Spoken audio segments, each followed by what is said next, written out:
Hello everyone. ፓስፖርት ንምምላእ እንታይ የድልየና?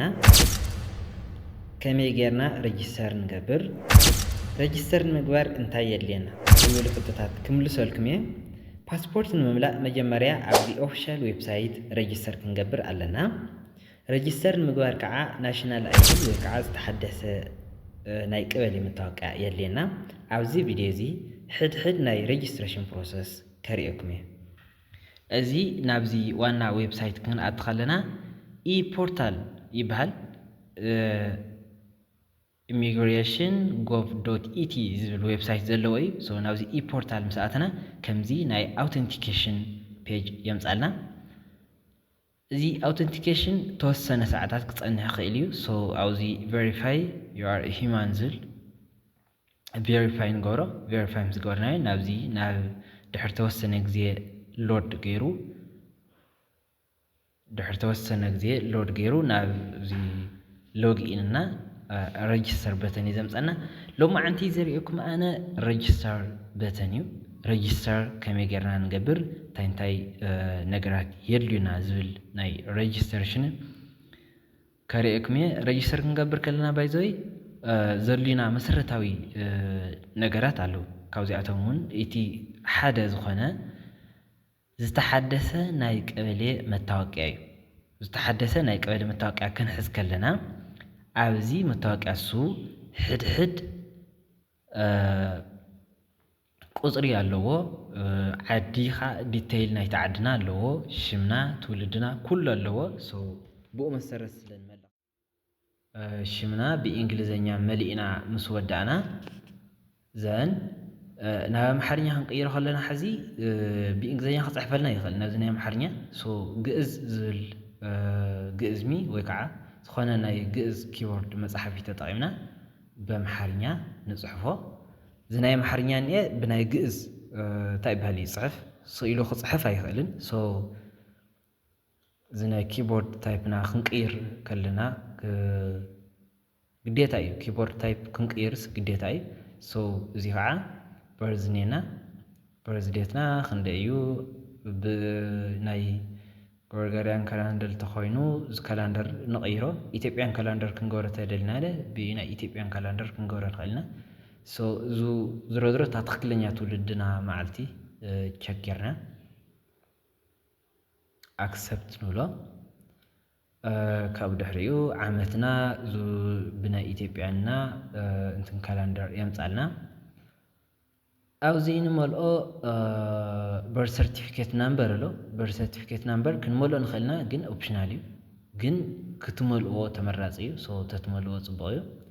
ዘን ኣብዚ ነእትዎ ቫሊዴሽን ንሎግኢን አውተንቲኬሽን ኤቭሪ ስቴፕስ እዚ ብጣዕሚ ወሳኒ። ሶ ኢሜይል ነእቲ ኢሜይል ክንእቲ ከለና ኣብዚ ኢሜይልና ንፅሕፍ ታው ኢሜይልና ዳብል ቼክ ንገብሮ ትክክለኛ ምዃኑ ቼክ ንገብር። እቲ ኢሜይልና ፅሒፍናዮ ትክክለኛ ምዃኑ ቼክ እንድሕር ዘይገርናዮ ዘይክሰርሐልና ይኽእል እዩ። ምክንያቱ ኤስኤምኤስ ናብ ይኽላኽ። ሶ ቫሊዴት ምስ በልናዮ ወዲያው ናብ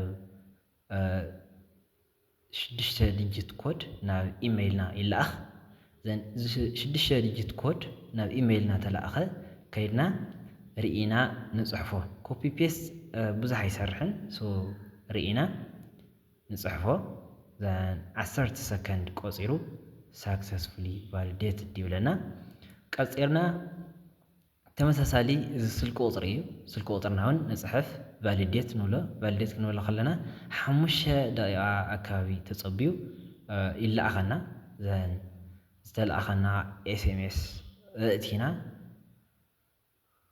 ዝተለኣኸና ኤስኤምኤስ ወዲያው ክንእትዎ ከለና 10 ሰከንድ ቆፂሩ ቫሊዴትድ ይብለና ማለት እዩ። ሶ ካብዚ ዝቐረና ነገር እንታይ እዩ? ፓስወርድ እዩ። ፓስወርድና ስትሮንግ ክኾን ከለዎ ናይ ቁፅርታት ካፒታል ስሞል እና ምልክታት ስብስብ ክኾን ከለዎ ካብ ቁፅሪ ካፒታል ስሞል እና ምልክታት ዘማልአ ክኾን ከለዎ ፕላስ እዚ ፓስወርድ ዘቐመጥናየና እዚ ነቐምጦ ዘለና ኣብቲ ኮንፊርም ፓስወርድ ንፅሕፎ ፓስወርድ ክልቲኡ ማዕረ ክኸውን ክኽእል ኣለዎ ክልቲኡ ማዕረ ተዘይኮይኑ ከምዚ ዓይነት ኢረር እዩ ዝበና ስለዚ ኢረር ፓስወርድ ይብለና ኣሎ ማለት እዩ ስለዚ ኢረር ፓስወርድ ከይብለና ታንገብር ከለና ክልቲኡ ፓስወርድ ማዕረ ምዃኑ ክነረጋግፅ ኣለና ኣብዚ ቅድሚት ዘሎ ዝኾነ ናይ ዓይኒ ምልክት ክንሪኦ ከለና ሸው ተይልናዮ ዓየና እየተጋጊዩን ምርኣይ ይከኣል እዩ ሲምፕሊ ደጊምካ ምፅሓፍ እውን ይከኣል እዩ ንምንታይ እየ ደጊመ ዝፅሕፎ ዘለኹ ዳብል ቸክ ሓደ ፓስወርድ ካ ክትርስዖ የብልካን ካልኣይ ክልቲኡ ኮንፊርም ክትገብሮ ትኽእል ኔካ ሕዚ ሲምፕሊ ኣብታ ሰዓት ሳብ ኮንፊርም ጌርካ የለኻ ማለት እታ ፓስወርድ ኣይትርስዓን ማለት ኣይኮነን ስለዚ ፓስወርድና ክንርስዖ የብልናን ፓስወርድና ተረሲዕናዮ ፓስወርድ ፎርጌት ንምባል ብዙሕ ኮተት እዩ ዘለዎ ስለዚ ሕዚ ንዘይምርሳዕ ተመራፂ እዩ ሕድሕድ ዲቴይልና ከዓ ትክክለኛ ምዃኑ ዳብል ቸክ ንገብር ተመሊስና ንድሕሪት ብደንቢ ቸክ ንገብር ሕድሕድ ተመሊስና ዝፀሓፍናዮ ኔምና ብእንግሊዝኛ ብትግርኛ ማለት ብኣምሓርኛ ዝፀሓፍናዮ ሕድሕድ ትክክለኛ እንድሕር ኮይኑ እና አይደንቲፊኬሽን ናምበርና እውን እዚ በርዝ ሰርቲፊኬት ናምበር እውን እንድሕር እቲና ኮይና